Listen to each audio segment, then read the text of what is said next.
Police મહાનિરીક્ષક Shri Ahmedabad ગ્રામ્ય, police અધિક્ષક શ્રી આણંદ નાઓની માર્ગદર્શન અને સૂચના મુજબ ડિવિઝન વિસ્તારના અલગ અલગ પોલીસ સ્ટેશન ખાતે મિલકત વિરુદ્ધના જે ગુનાઓ નોંધાયેલા તે નોંધાયેલ ગુનાઓને ડિટેક્ટ કરવાનું અને મિલકત વિરુદ્ધના ગુનાઓમાં ચોરાયેલ મુદ્દામાલ રિકવર કરવા માટેનું સૂચના આપવામાં આવેલી, જે અનુસંધાને આકલાવ પોલીસ સ્ટેશનમાં 471/25 કામનો ગુનો, ડમ્પર ચોરીનો ગુનો 7/2025 નોંધવામાં આવ્યો હતો.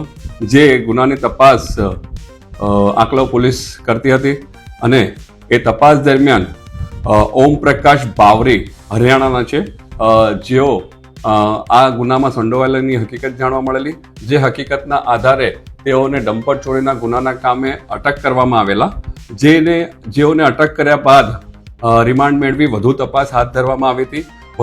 વધુ તપાસ હાથ ધરતા તેઓએ આ ચોરીના કામનો ડમ્પર સંદીપ જાટ હરિયાણાનાઓને વેચેલ હોવાની વિગત ધ્યાને આવી હતી.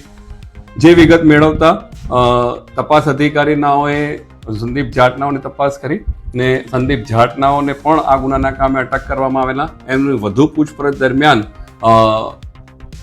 જે ડમ્પર ચોરી થયેલ એ ડમ્પર ચોરી પણ ગુનાના કામે રિકવર કરવામાં આવેલા છે. આ ગુનાના કામે અગાઉ એક આરોપી પકડવામાં આવેલા છે.